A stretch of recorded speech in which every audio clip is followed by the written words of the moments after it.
when you feel that pull towards being really fearful and really getting into that hysteria, just stop and breathe, take a moment away, right?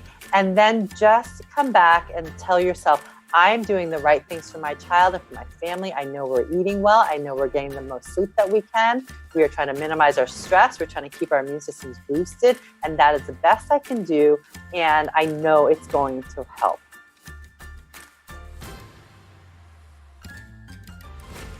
Welcome back to the Essentially You podcast, all about reinventing your health with safer, cheaper, more effective natural solutions and powerful lifestyle changes so that you become the CEO of your health.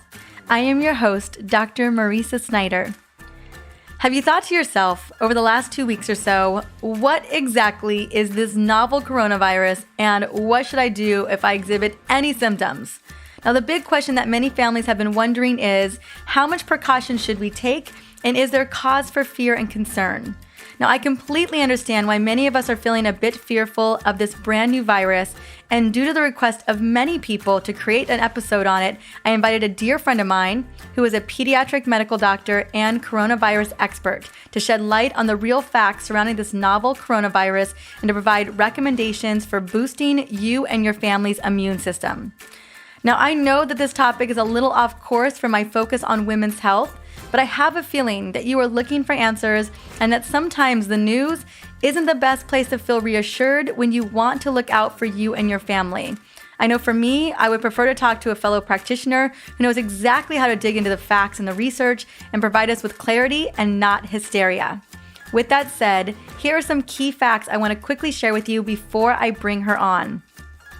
Now, we don't know yet how dangerous or contagious this new coronavirus is, and we won't know until more data comes in. Currently, research teams around the world are learning more and more about this virus every day. Now, COVID-19 is also known as the novel coronavirus, was first reported in Wuhan, China on December 31st, 2019, which started out as an outbreak, has since become an epidemic, and may set to become a pandemic with a virus in 57 countries as of today. COVID-19 is the name of the respiratory illness caused by the 2019 novel coronavirus that was first detected in Wuhan, China. Coronaviruses are a large family of viruses that are named for the spikes on their surface that look like crowns. Corona in Latin means crown. As of February 29th, 2020, which is today, the day that we recorded this episode, 75% of worldwide COVID cases were still in China, with a reported 79,394 cases.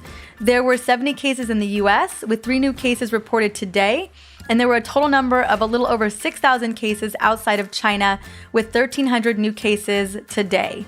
Now, the mortality rate for the coronavirus is around 2% in the epicenter of the outbreak in China, and less than 2% elsewhere. For comparison, seasonal flu typically has a mortality rate below 1% and is thought to cause about 400,000 deaths each year globally.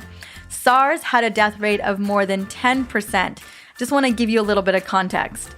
Now, I want to dive into the symptoms and what we should be looking out for when it comes to COVID-19.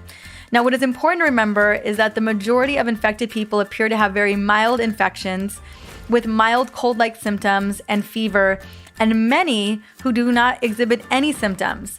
There are absolutely cases right now of asymptomatic carriers in various countries. However, most people who contract the COVID-19 do seem to develop symptoms of some sort. So here are the reported symptoms as of today. Fever, uncomplicated upper respiratory system symptoms like cough, sore throat, nasal congestion, malaise, headache, muscle aches, very similar to the common cold, difficulty breathing, mild pneumonia, severe pneumonia, which can lead to severe acute respiratory infection, acute respiratory distress syndrome, sepsis and septic shock, and then death. Now, death is, of course, what we are all worried about, so let's look more closely at what is going on. What is interesting to note is that children seem less vulnerable to infection and appear to have milder symptoms than adults. There have been no reported deaths in children 0 to 9 years of age. This is good news. However, we know that older adults seem to be more susceptible to a higher mortality rate. Although we're going to dive much deeper into prevention, I just want to note that the best way to prevent the spread of the COVID-19 is to avoid exposure. Now, I get easier said than done, but this is why the CDC is recommending avoiding trips to places like China and South Korea, and has new heightened travel warnings to areas with sustained community spread, right? There are definitely other areas that have higher spread in the world, areas like Italy and Iran. Now, health officials also advise taking everyday steps that you can to prevent the spread of respiratory viruses. Wash your hands often with soap and water, scrub for 20 to 30 seconds, use an alcohol-based hand sanitizer when soap is not an option, avoid touching your face in any way with unwashed hands, and steer clear of sick people. And if you are sick, stay home and clean and disinfect frequently objects, surfaces, so that we are not moving this virus from one person to the next. Now, Dr. Elisa Song, who I am bringing on, is going to go much deeper into the facts surrounding this virus and how we can support our immune system. But before I bring Dr. Elisa Song on, I want to quickly take a moment and celebrate you. Despite our general concern for this virus, I just want to take a moment and honor your wins. Because every day I hear from new listeners who are recommended by you. One such listener is Virginia. She reached out to me on Instagram, and let me tell you, Instagram is my favorite place to meet you. I hope I get to meet you soon. Now, this is what Virginia had to say. This is exactly what I needed. I needed someone who was willing to not just recommend a pill, but to figure out what was going on with me. The detail of your episodes and the guests have helped me see what I can do and how I can figure out to support my immune system and my autoimmunity, my fatigue and anxiety. I have tools that are already making a big difference in my life. I cannot tell you how much this podcast has changed the way I think about my health and wellness. Well, thank you so much for sharing your epic win, Virginia. So happy to shout you out. And I am so glad that you are feeling more empowered and prepared to support your body with the recommendations that you hear on this show. Let me tell you, it is my number one goal. If you are listening, Virginia, I would love to gift you a signed copy of the EO Hormone Solution with a personal note from me. Just reach out to me on Instagram where you found me at Dr. Marisa, and we will get it to you ASAP. Now, if you are listening, welcome to this episode. And if any interview, or any solo for that matter, some of my podcast episodes have helped you in any way, I would love to shout you out. You can reach out to me via Instagram, Facebook, or the gold standard, simply review this podcast on iTunes or whatever podcast platform you plug into. That way, together, we are changing the way women think about their bodies and empowering them with the knowledge to become the CEO of their health. Now let's jump into this crucial conversation with Dr. Elisa Song, but before I bring her on, I want to quickly sing her praises. Holistic Mama Doctor, Dr. Elisa Song is a holistic pediatrician, pediatric functional medicine expert, and a mama of two crazy fun kids. In her integrative pediatric practice, Whole Family Wellness, she helps thousands of kids get to the root cause of their health concerns and helps their parents understand how to help their children thrive by integrating conventional pediatrics with functional medicine, homeopathy, acupuncture, herbal medicine, and essential oils. She helps kids with all kinds of concerns, from frequent colds, ear infections, asthma, to things like anxiety, depression, and autoimmune conditions. Now, Dr. Song created her website, Healthy Kids, Happy Kids, to share her advice and adventures as a holistic pediatrician and mama. Now everyone can have their very own virtual holistic pediatrician at their fingertips by heading to her website, healthykidshappykids.com. Let's bring Dr. Song onto the show. Welcome to the Essentially You podcast, Dr. Elisa Song. How are you doing today? I am awesome, and I'm super excited to spend this beautiful Sunday afternoon with you. Oh my goodness, look, we are podcasting on the weekend. That's right. That is right. How much we love what we do. Mm-hmm. And you are actually at a conference right now. You are playing hooky. I am. I'm playing hooky. I spoke this morning, so I have an excuse, right? This is your I need my treat show rest. self. This is you That's hanging out right. with me. Uh-huh. You are my go-to definitive expert when it comes to boosting the immune system, keeping families healthy, and right now you are one of the definitive experts and bulldogs for research when it comes to infections and maybe even infectious conditions that happen within families. We're talking about the coronavirus. As you know, and I know, people are up in arms about what to do. What is this? What should we be doing? And when I read your blog that you just put out a couple of days ago, I by no means was I surprised at the thoroughness, the research, the background, and everything that went into this. But we're going to be talking about what we should be worried about and what we should not be worried about today. That's right. That's right. I think it's really important because you cannot pick up the paper, you can't turn on the TV, you can't listen to your radio without pretty much every other word coming out of the announcer's mouth. Coronavirus, right? And coronavirus fear has taken the world by storm. And I am not going to say that we should take this lightly. We need to take this seriously, but we need to separate out the facts from the fear. And that's exactly what I want to do with my blog post. It's super long. I mean, right? They say no more than 2,000 words. I think this is like 6,000 or 7,000 words. Girl, it's a book. It could easily be like a mini book. But I did this research because I'm a pediatrician, right? I'm getting tons and tons of calls. And so I said, okay, I need to do this research for my patients. But I also really, really importantly, I'm a mom and I need to do this research for my family. Because if it comes, when it comes, it's already here in the States. What can I do to keep Kenzie and Bodhi healthy and strong and my family so that we can sail through? Because we know, right? I'm going to just start off right off the bat. We know that the majority of people do seem like they have mild infection. So I am not going to say that we should take the deaths lightly at all. There are way too many people dying from coronavirus right now, but the vast majority of people who get coronavirus are not going to die. So that's why I really want people to feel more empowered to know that there are actually things that I believe as a pediatrician with all the research that I did that we can do to keep our immune system strong and really, really significantly reduce the likelihood that we'll have any complications. And I just love, like I said, the thoroughness that you've come into. We're going to get into the nuts and bolts of this. And I want to just have you take a little moment. I know people are like, just get in it. But I want to have you take a little moment. You are not only a holistic pediatrician, you are a functional medicine expert. And that's why you're at this event right now, because you are speaking on a topic for other practitioners, because you come from the lens of functional medicine. And I know because of that you get incredible results. I know that you have a, massively booked out practice. So tell me a little bit about what was the driver for you to want to go into this work? The biggest driver, and I think this is really a commonality for a lot of functional medicine practitioners, but the biggest driver for me was that when I came out of residency, I was shocked at the number of sick kids that I was seeing. Right, the number of kids. When I finished my residency in 2000, right, I'm dating myself, right? I've been doing this for 20 years now.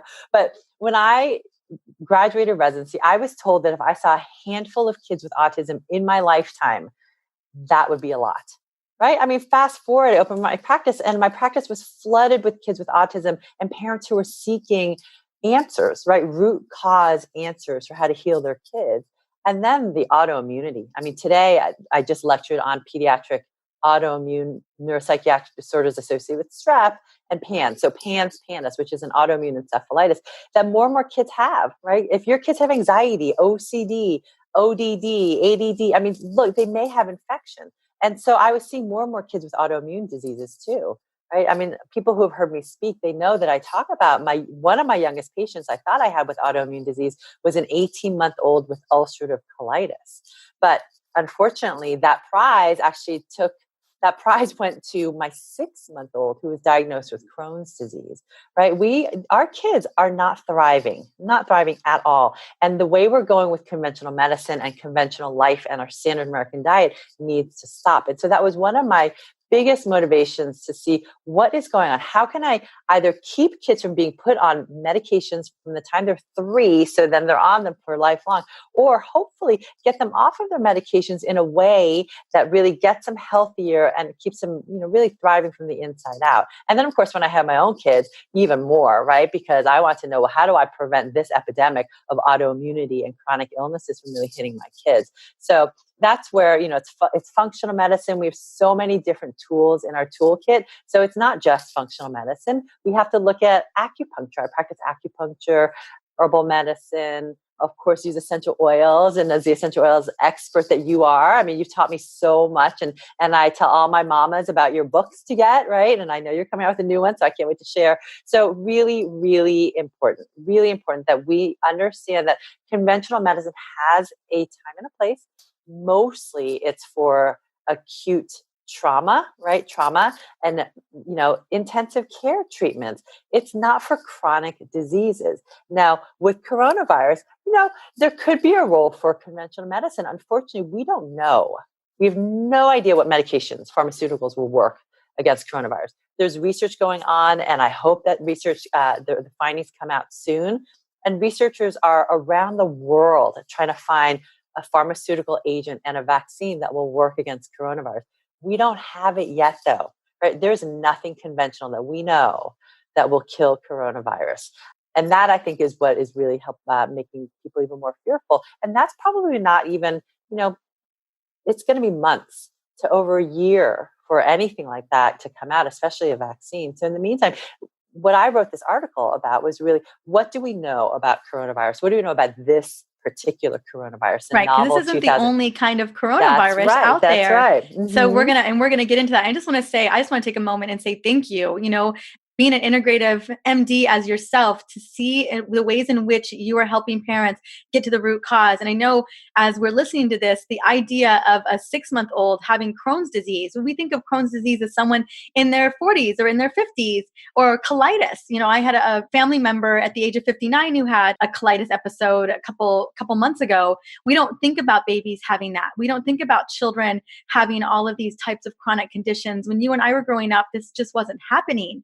And parents deserve a root cause answer. And I just know, as a pioneer in the work that you do, I just want to take a moment and say thank you. Oh, thank you, Marisa. I mean, I am so lucky to know people like you who have such an amazing voice in the natural health community and can really share all this information. Yeah, absolutely. All right, girl, let's get in it. So let's do it. You got the article out. Don't worry, you guys, we will link the article to this episode. Now, in this article, a big part of it was that you wanted to help parents and practitioners. Let's be honest, practitioners, researchers, everyone's in the dark. It's like you had said earlier, but you wanted to offer ways in which we could have facts about what's going on, this potential pandemic, or really pandemic, without fear. So talk about what you were doing in relaying that with the article.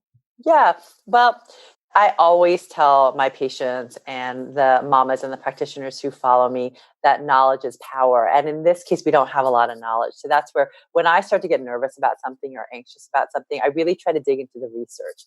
And, whatever research we have, and we need to think outside the box, because we don't have a lot of research on this novel coronavirus. But we do have research on other coronaviruses that we could maybe apply to this pandemic, that's really about to hit. And so, one of the things that I like to do is dig into the research, think outside the box, look at any conventional and natural treatments, and try to put all the pieces together for families in a way that's easy to understand. Because I think when we have knowledge, we can really approach this upcoming, pandemic across the world, right? That's the definition of pandemic, but really approach this a little bit more calmly and a little bit more rationally. I'm not going to say that there's not going to be fear. I have my moments of being really worried about it, right? But one thing that I really love, that the World Health Organization's Director General, I hope I say his name right, but Dr. Tedros Adhanom Ghebreyesus, what he said at a meeting on February 15, 2020, was that we're not just fighting an epidemic, we're fighting an infodemic. This is a time for facts, not fear. This is a time for rationality, not rumors. So I urge everyone, really, there's so much information flying around the web. both conventionally and from, quote, alternative healthcare practitioners, look into the research and really try to glean the most rational information that you can. And it's challenging, right? It's challenging. I mean, there's a lot of fear mongering out there too, and people don't know what to believe. So I really wanted this to be a very comprehensive look at COVID-19, which is what they're calling the respiratory illness right now that's being caused by the new coronavirus, and get as much information out there as possible. I think that if we have information and facts, that we can really calm a lot of the fears. I agree. So let's get into a couple of those facts. I know the question people are wondering, and we talked a little bit about the coronavirus, but what exactly is this coronavirus, and how would you and I or our families get it? Yes. So as you mentioned before, right, there are many, many, many coronaviruses, many. Like the common cold. That's right. And they can range in symptoms from, they're like many, many different coronaviruses that literally just give you a cold, right? But then there are the more severe coronaviruses that caused things in the past, like SARS. A lot of us remember SARS from years back, and really how afraid the world became. And that didn't really end up to be as tragic as we had thought it would be. But then there was the Middle Eastern respiratory syndrome, MERS, that also really hit and was another kind of coronavirus. Both of these were transmitted by animals. And then we get to this coronavirus, right? The novel 2019 coronavirus. And that also was thought to have originated from some of the animal markets in Wuhan, China. You'll see a couple of different names. So you'll see it called the novel 2019 novel coronavirus. It's also called the 2019-nCoV, so the novel coronavirus there. Or you're also going to see it called SARS-CoV-2. That is all the same virus. It's all the same virus. So what is COVID-19? Because a lot of people see COVID-19. COVID-19 is not the name of the virus. It's the name of the respiratory illness that this new coronavirus is causing. So how would we get it, right? Like the common cold, right? Think about how you might get the common cold. In the beginning, back when this new coronavirus was just being described in China, it was thought that it was really just through animal transmission. And the recommendation was to only eat really cooked animal products and avoid contact with non-domesticated animals. But now it is abundantly clear that human-to-human transmission is happening. And it's happening mostly through respiratory droplets. So what does that mean? When you sneeze, when you cough, these droplets that you're spewing from your mouth or your nose, that right? You don't even know you're doing. That you don't even know, right? I mean, oh, we've seen it. Yeah, that's right. That contains the virus that then can be transmitted to you, right? And it can enter you through your eyes, through your nose, through your mouth, right? And so really, we want to make sure that when we are exposed, and then this is just for anyone who's coughing or sneezing, you want to keep your distance, right? Really what the CDC considers close contact that would put you at risk for contracting this new coronavirus is really a 6 feet distance. Now, we all in the kids' school, we talk about your personal bubble, right? Don't invade someone else's bubble, right? So I think we should think of it that way, right? If you have a person who's sick, and if you're sick yourself, just tell people, hey, why don't you stay away? Let's stay out of my bubble because I don't want to get you sick, right? And if you're sick, please do the same, right? So trying to stay away from people who obviously are sick. Now, there also has been found some coronavirus in fecal matter, so in stool. So we don't know, if that's a possible transmission source, but it is interesting that they found the virus in fecal samples. And the other thing that's under investigation is what we call fomites, surfaces, right? Like, could you, if someone has coronavirus and they sneeze onto, let's say, their hand and touch a doorknob, and then you touch the doorknob later, could that virus be transmitted from the doorknob and then you touch your face and get it? We don't know yet. So that's under investigation. But for now, wipe surfaces, right? Wipe your surfaces down with whatever favorite. I would say use a more natural disinfectant. Use your oils that can have disinfecting properties. We have a spray that we spray all the, like the airplane little area down That's and right. everything. Oh, And yeah. yeah. So just, making sure. And I mean, you go to the store, you just kind of little wipes we have, but my husband the other day, Alex is like, okay, where's the sprays? And then we were sending the sprays to friends and family just in case, I just know. because, just to be careful.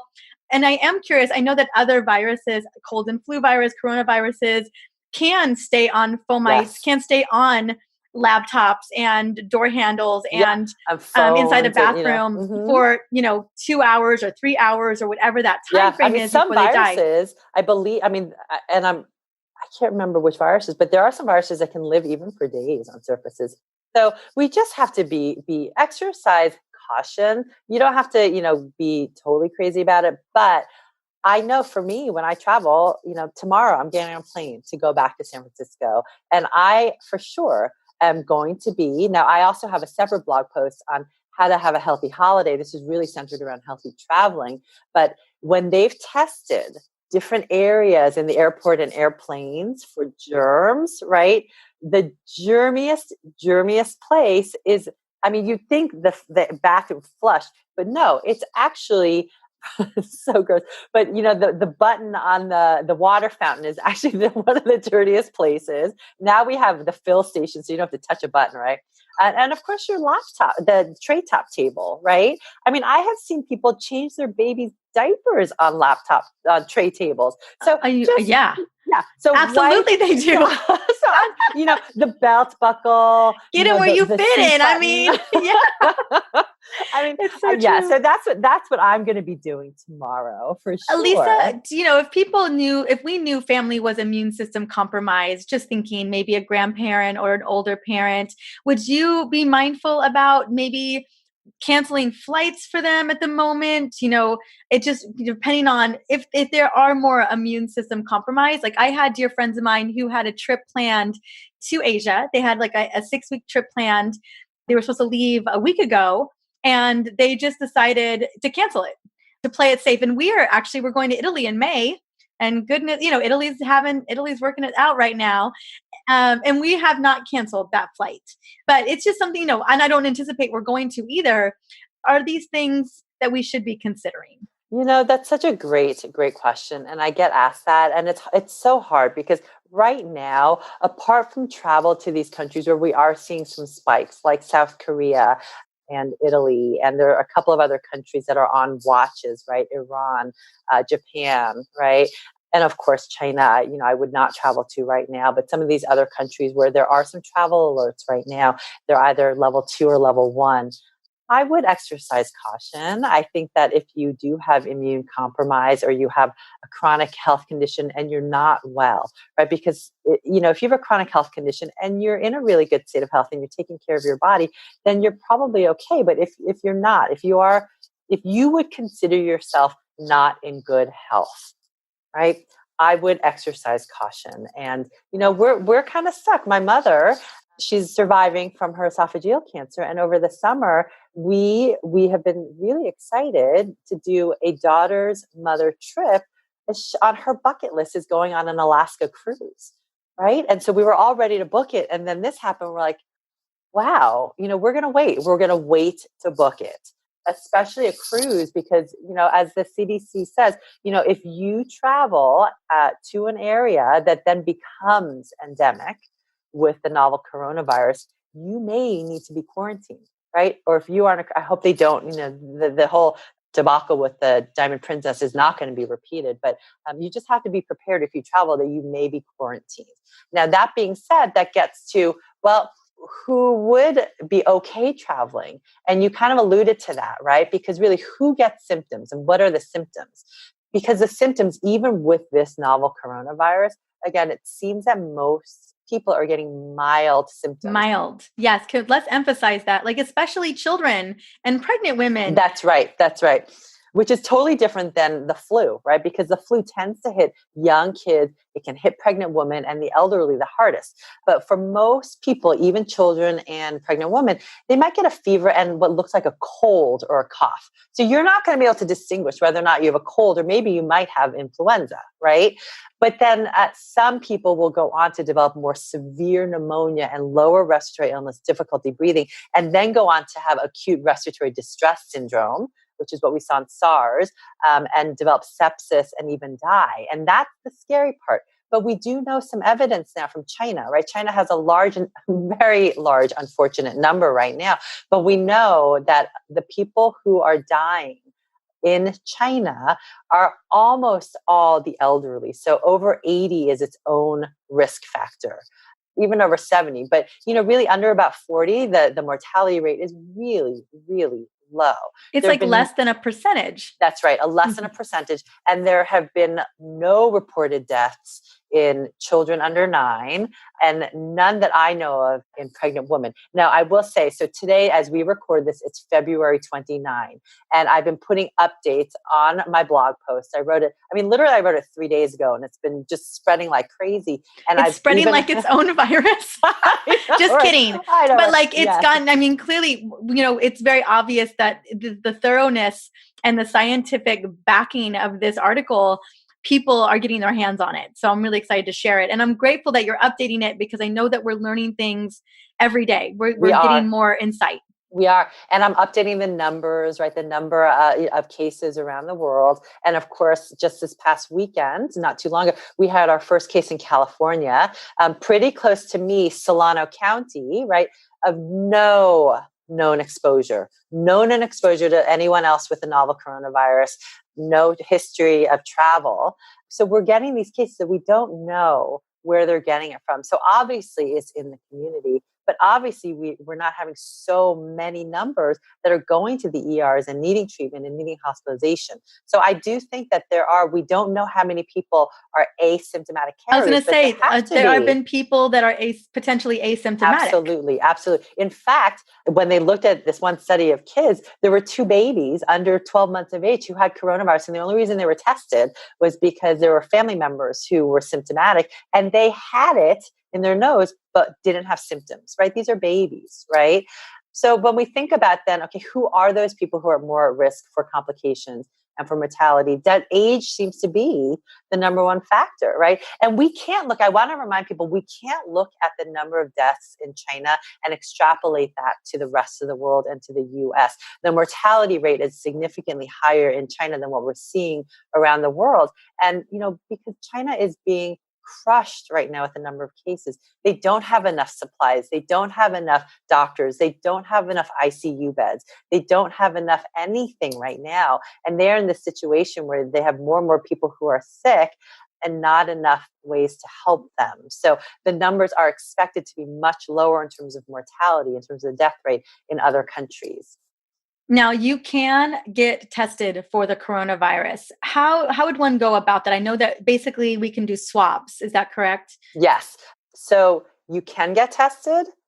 How easy it is to get tested? Yes. It's a whole different ballgame. There is a test. There's a DNA test for the novel coronavirus. Now, this test is not available at the moment, as we speak on February 29, to local doctors' offices and local emergency departments. So if you came to me and you had just traveled from Italy with your child and you have a fever and a cough, I could not test you.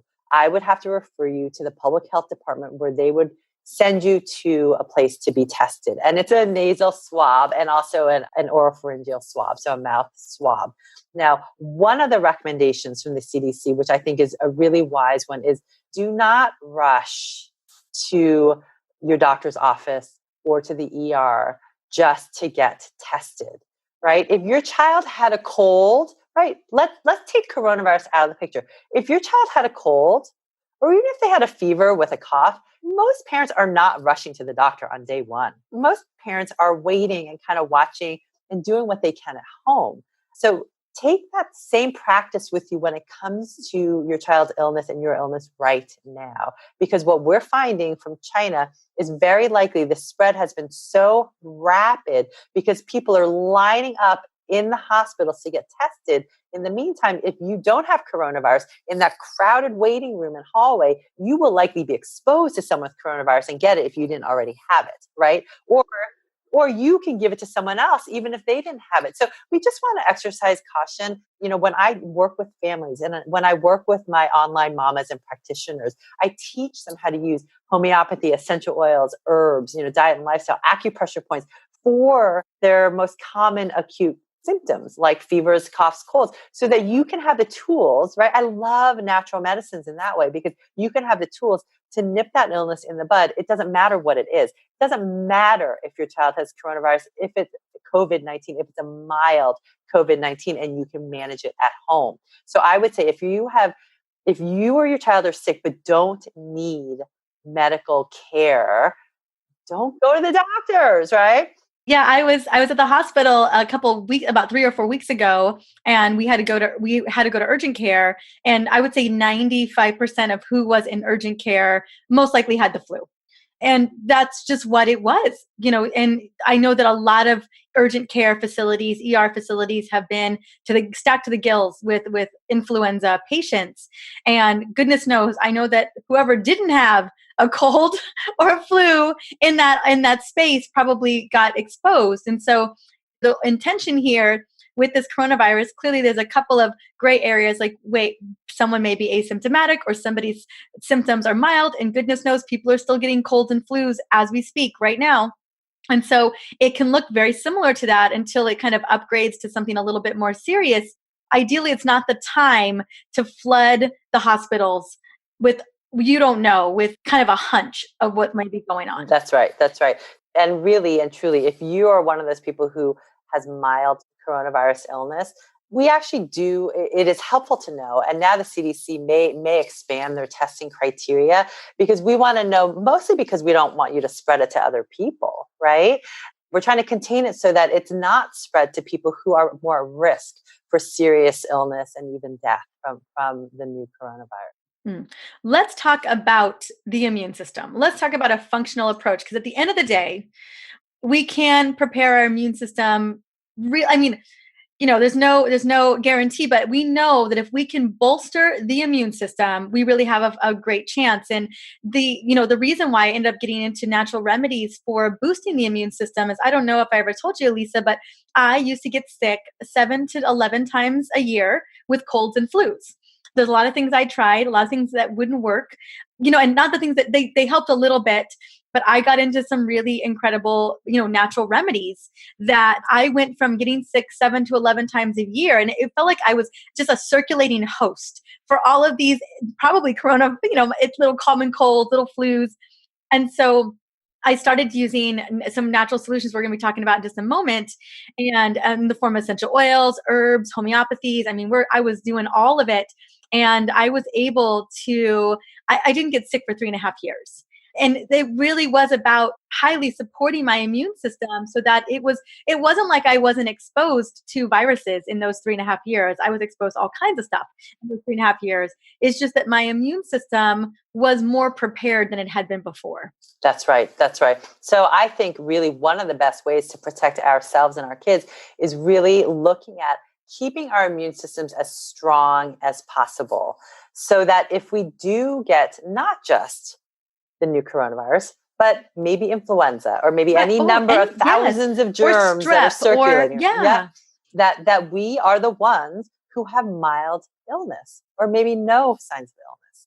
I do want to say that, there, in terms of, quote, treating COVID-19, there is no known treatment. I just want to reiterate that. There is no known pharmaceutical or natural treatment that we know currently that is effective against the novel coronavirus. So what I did in the blog is really look at the research and see what other agents, natural agents, have seemed to be effective against past coronavirus strains and really different natural agents that can really help in the literature to resolve and heal sepsis, right? Because sepsis is what most people with coronavirus die from. Now, before we even get to that, let's talk about how do we not get to that point?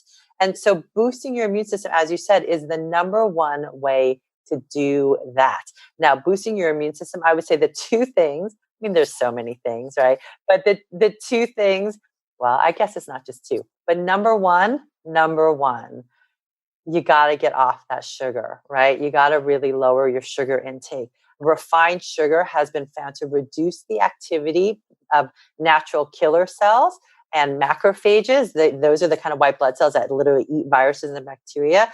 Like literally eat. Literally eat. Phage means to eat in Latin. To eat. Right? So they eat, right? The viruses. So sugar affects negatively our macrophages' ability to do that. And the effects can last up to 5 hours after eating a sugary food. So then you think about, just think about kids' birthday parties, right? Where there are not just the pizza, but there is the cake and the cupcakes and the Skittles and the, whatever, the, ice cream and all that other sugar.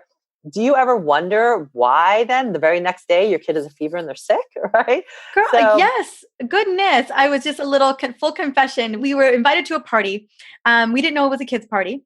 So we show up and there's kids everywhere, which is wonderful. And they've got gluten-free cupcakes and things. And Alex kind of gets into the cupcakes. And he went to the bathroom before we left.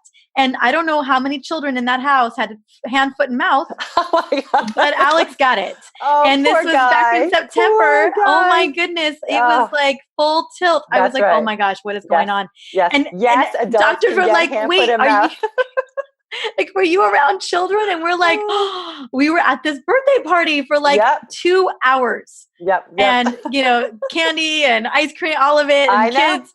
And it's amazing how fast that can happen. Totally. That's right.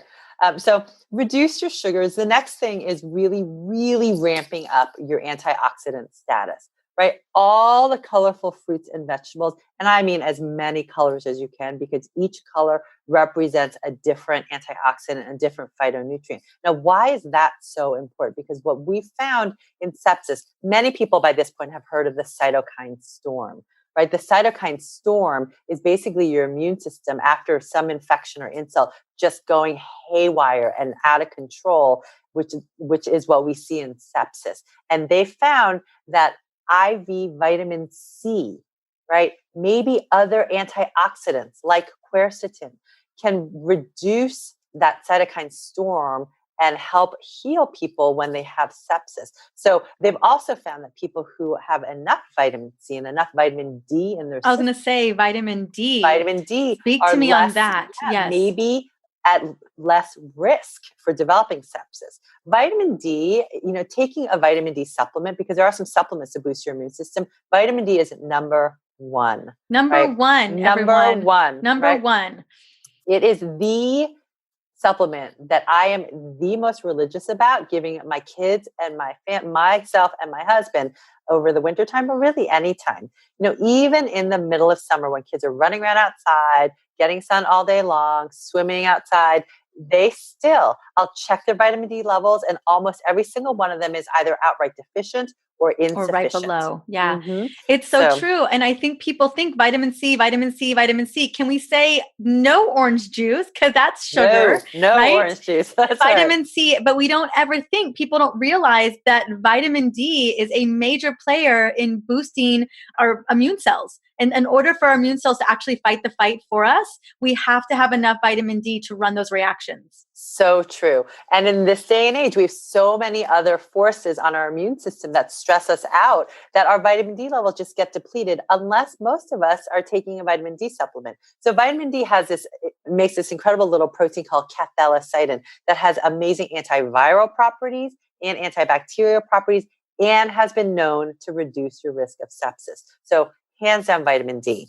Talk to me about stress, Elisa. Should we be mindful about stress? Because I feel like that was the reason why I got sick so much. Yep. Stress for sure, right? When we're stressed when we release our stress hormones, so cortisol and adrenaline, that alone stresses our immune system, suppresses our immune system, suppresses our ability to fight infections, right? Now, adrenaline, we might be running on adrenaline temporarily, right? Because adrenaline actually will halt sort of that immune fighting for a while, right? Which is why a lot of people, when they're on adrenaline, got a project to do, a lot of stress going on, they're not sick, but they crash right as soon as it's done. Yeah. I used to always go to a project or whatever it was. And then on the other side of it, that is when I felt like my immune system was like, oh, we can't, we're done. That's right. So stress alone lowers our white blood cells' ability to deal with infections, just like sugar. So stress management is really important. And that's one of the hardest things for people, right? Because, I mean, changing diet is hard enough. But then telling people you got to slow down and you really have to get your exercise and meditate and be mindful, especially for a kid, that can be challenging to do. So I give people easy tools, right? And actually, I should list that here. I wrote a whole blog on stress, back to school, back to stress, and also mindfulness for kids.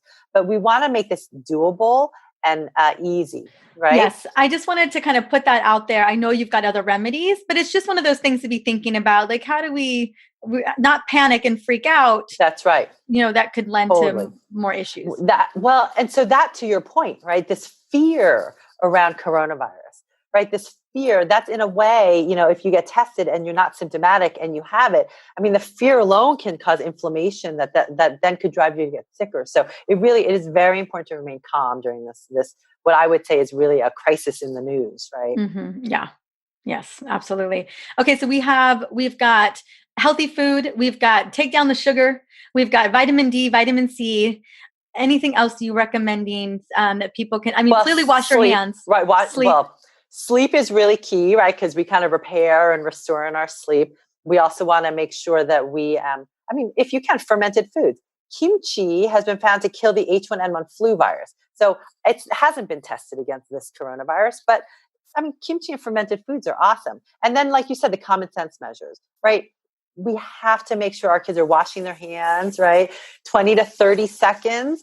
Washing hands with soap and water has actually been found to be more effective than antibacterial spray at killing influenza virus. We don't know about coronavirus, but still, washing hands when you can, keeping your hands away from eyes, mouth, and nose, because that's where coronavirus can enter. Now, if you sit and think about, I just paid attention today to how many times I touch my face and I touch my eyes, right? And I'm like, I don't bite my fingernails, I used to, but really we touch our faces a lot, right? And then you have kids who are like sucking on their hand or like putting their fingers in their mouth. So just pay attention, notice when you're doing it, so then you can pay attention to not doing it, right?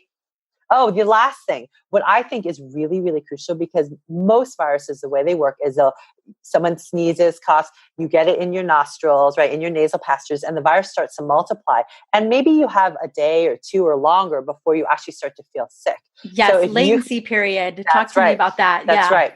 So if you can irrigate, do a nasal saline spray, blow your nose, neti pot, clear out that virus before it starts to colonize and take hold, I really do think that can go a long way in minimizing your risk for getting the infection. Now, latency, right? The incubation period. Most people will develop symptoms within days. Within 4 days, give or take, like median number, I think is 4 days at the moment. 4 days, yeah. So most people, but some people can last like up to like 11. More than that. Yeah, 14 days. And there was one case reported, maybe even 19. That's right. I remember. Okay. It could be long, but for the most part, it's pretty short. It's not as short. Like the common cold is usually a day, right? The common cold moves fast. That is a fast colonizing virus. That's right. But this one, yeah, it's probably going to be about 3 or 4 days. So when it comes to using some type of irrigation system, neti pot, if let's just say, as a precaution, because a lot of us have neti pots, a lot of us have nasal sprays that we can use. Let's say we know that we were next to somebody who was coughing or sneezing. And let's be honest, that's how all respiratory viruses bind. They're all going to bind within our nasal passage. So in case you guys were wondering how that all happens, don't touch your nose. But those little viruses, they go into the little nasal passage and they lock on. and then they start to multiply. It's ultimately what they're doing. And so if you're surrounded by someone who is coughing and you don't, you're like, you just don't want to get sick no matter what it is. The recommendation is to pretty much irrigate pretty quickly so that you're moving that virus out, or as many of them as possible. That's right. I will tell you, I have my saline nasal spray. I use one called X Clear, but it's on my bathroom stand right now. I mean, these conferences, right? There's hundreds of people. So the second I get in, hundreds of doctors. Hundreds of doctors. That's right. That are probably the germiest people in the world. So I irrigate my nose immediately. Tomorrow when I fly, as soon as I get off the plane, I'm going to irrigate my nose, right? I love that as a precaution. So really, really important. Wash your hands, wash your nose. Those are going to be the big takeaways here. I know we talked a little bit about precautions for travel as well. Anything else, Elisa, that we should be mindful of? I know that the internet, I know that the news is going to keep on freaking us out. Yes. And so yes, that's kind of the job of the media. Yeah, that is the job of the media. Absolutely. What I've been doing is really looking at, so the World Health Organization, they have some really good information. I actually think that they have more useful information than the CDC. They have some videos now. They're really trying to do a lot more education through graphics and videos. So they have some good, like, what is coronavirus videos on their website. I've been looking, right, mostly to update this blog now, but looking at their situation reports, they're called, because every single day they report on new cases around the world. So what they'll do is report the total number of cases in every single country around the world. And then in parentheses, they put how many new cases that day. So you can just keep track. Like if you're traveling somewhere, you can just take a look and see, well, are we really seeing a rapid increase in perhaps those countries I might consider maybe holding off on travel.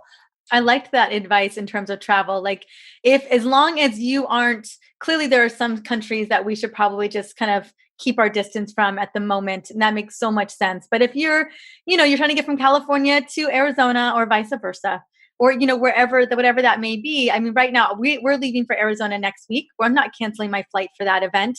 I'm not that concerned about it, but we're going to have our little sprays and we're going to take our vitamin C and our vitamin D with us. And we're going to be really great about washing our hands. Yep. I'm not trying to ever get sick on a plane. That's right. Ever. That's right.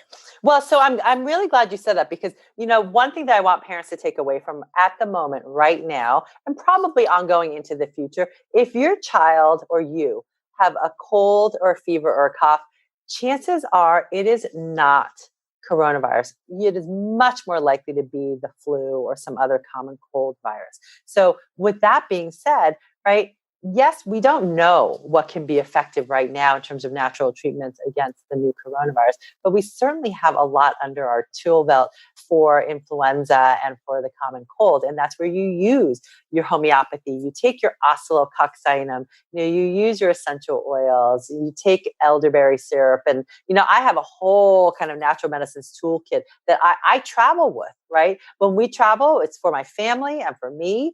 And if you have it, you're not going to use it, right? So take it with you. But there's so many things that can actually be really, really helpful. And I know from evidence, right, from the research and also evidence from my clinical practice, because evidence-based medicine, right? A lot of people like to throw out evidence-based medicine, but evidence-based medicine, the definition doesn't just include research papers.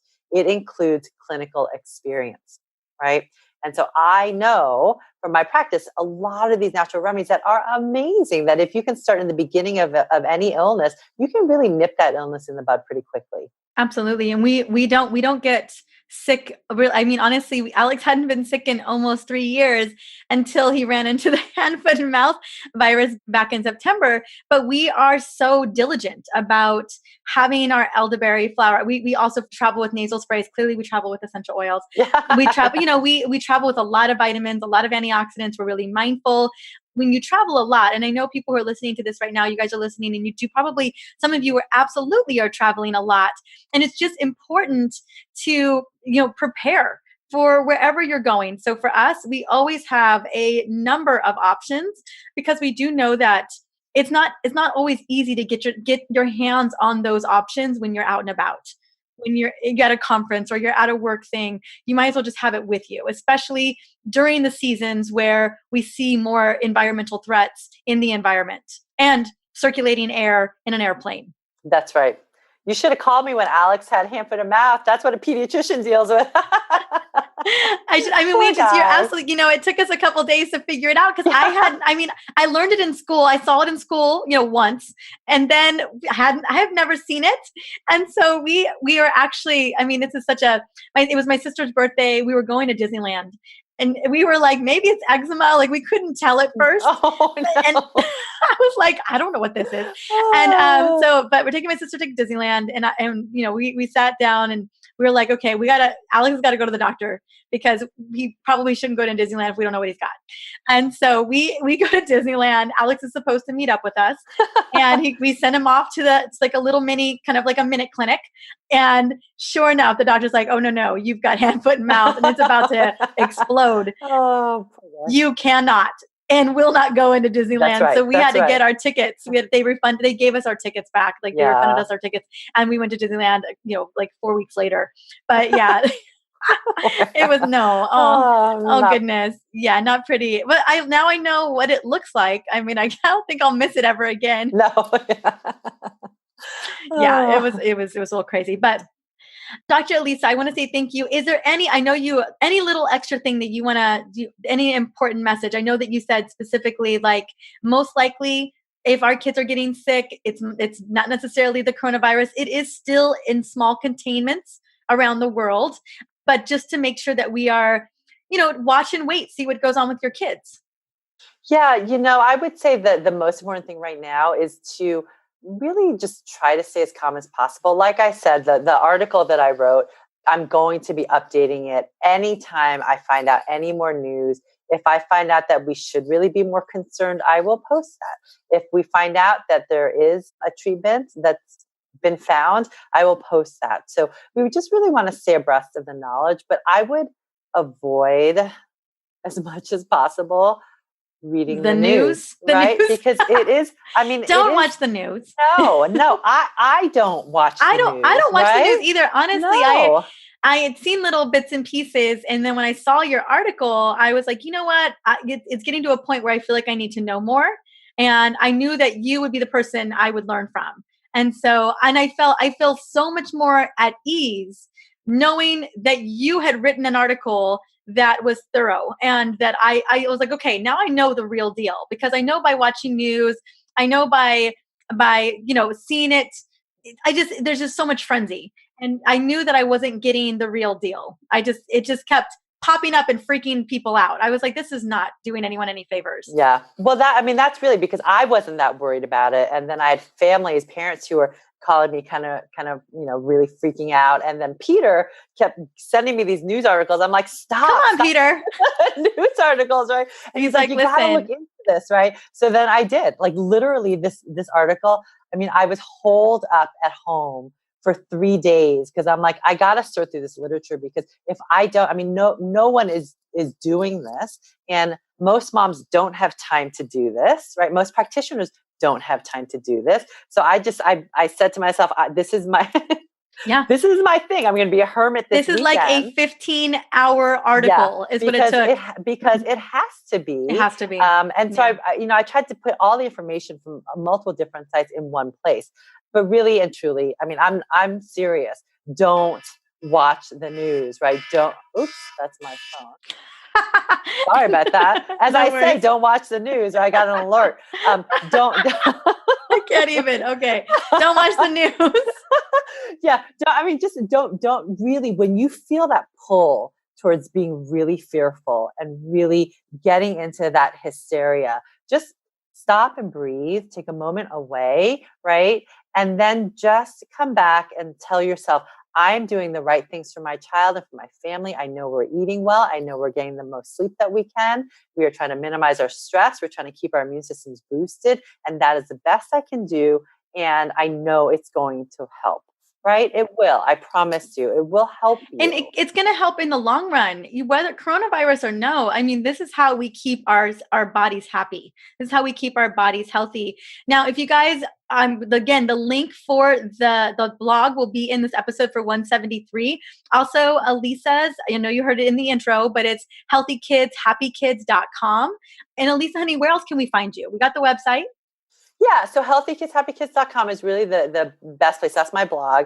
I have a Healthy Kids Happy Kids Facebook page. So if you search for Healthy Kids Happy Kids or search for me, Elisa Song, you will find that page. And Instagram, I love doing Instagram. So that is healthykids_happy kids. So those are the best places to find me and keep up to date with all the articles that I write. Yay. Thank you so much for coming on so quickly. We literally scheduled this yesterday. Yesterday.